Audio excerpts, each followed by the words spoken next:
अनित सिंह जी, आपसे शुरू करती हूं। नए संसद भवन का उद्घाटन राष्ट्रपति जी को ही करना चाहिए, प्रधानमंत्री को नहीं, 21 तारीख को राहुल गांधी जी ट्वीट करते हैं। फिर खड़गे साहब भी कहते हैं कि राष्ट्रपति, सरकार, विपक्ष हर नागरिक का समान रूप से प्रतिनिधित्व करती हैं।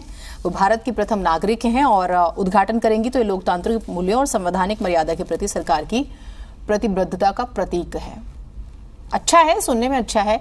ये विरोध सच में प्रधानमंत्री मोदी का माना जाए या आपको अचानक से चिंता हो गई है राष्ट्रपति की? क्योंकि जब उनका नाम आगे आया था तो कुछ दलों ने बहुत विरोध किया था, इसलिए ये प्रश्न है सर। जी, मैं आपके प्रश्नों का सारे जवाब देने की कोशिश करूंगा। देखिए, जब कोई चुनाव होता है तो उसमें हर एक पार्टियां अपने अपने हिसाब से उम्मीदवार खड़ा करती हैं, लेकिन चुनाव संपन्न होने के बाद जो विजयी होता है राष्ट्रपति के चुनाव में, वो महामहिम राष्ट्रपति पूरे देश का होता है। उसके सम्मान के साथ पूरे देश का गौरव जुड़ा होता है। इसलिए ये कहना कि हमने राष्ट्रपति चुनाव में किसको वोट किया, किसका साथ दिया, ये तर्क संगत नहीं है।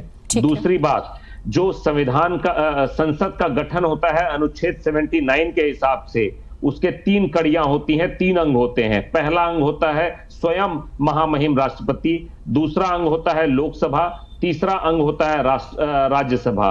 लेकिन किस तरीके की यहाँ पे परिणति सेट करने की कोशिश करी जा रही है हमारे बीजेपी के मित्रों के द्वारा कि संसद भवन के इनॉग्रेशन के टाइम पे ही, इतने गौरवमयी क्षण में ही हमारे महामहिम जी को इग्नोर किया जा रहा है। ये है नंबर 1। नंबर 2, राज्यसभा के पदासीन उपराष्ट्रपति साहब, उनको भी इसमें इग्नोर किया जा रहा है। क्यों इग्नोर किया जा रहा है? क्योंकि एक व्यक्ति को जो उद्घाटन करने की जो एक फोबिया है, उसको सेटिस्फाई करने के लिए हमारे देश के गौरव, प्रथम नागरिक, संवैधानिक सबसे सर्वोच्च पद पर आसीन व्यक्ति और दूसरे सबसे सर्वोच्च पद पर आसीन व्यक्ति को जिस तरीके से नजरअंदाज किया जा रहा है, वो हमारी डेमोक्रेसी, जनतंत्र के लिए सही नहीं है।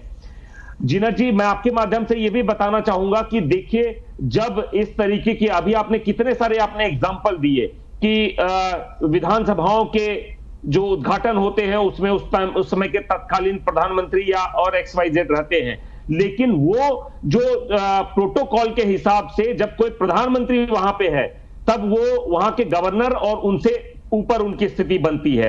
लेकिन आज यहाँ पे क्या किया जा रहा है? यहाँ पे जो ऊपर के आसीन पदों पर हैं, उपराष्ट्रपति महोदय और राष्ट्रपति महोदय, जो कि सर्वोच्च संस्था है हमारे इस देश में, लेकिन उन दोनों को ही दरकिनार किया जा रहा है। ये है आपके सवाल का जवाब। अभी बीजेपी के हमारे मित्र ऐसे बहुत सारे एग्जाम्पल बताएंगे, लेकिन जहां पे जिसका जो प्रोटोकॉल है उस प्रोटोकॉल को फॉलो किया गया है।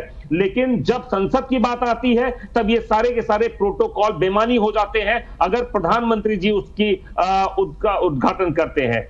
तीसरी बात, कि संसद के अंदर कोई एक्सटेंशन होता है, कोई रीडिंग रूम बनाया जाता है, कोई लाइब्रेरी रूम बनाया जाता है, उसका उद्घाटन करते हैं, ये जस्टिफिकेशन नहीं है। आज पूरी नई संसद बनाई जा रही है।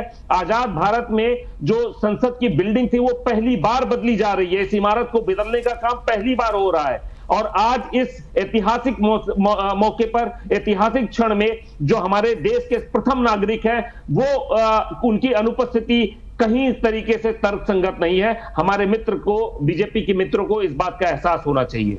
ठीक है, ये आपका अपना तर्क है।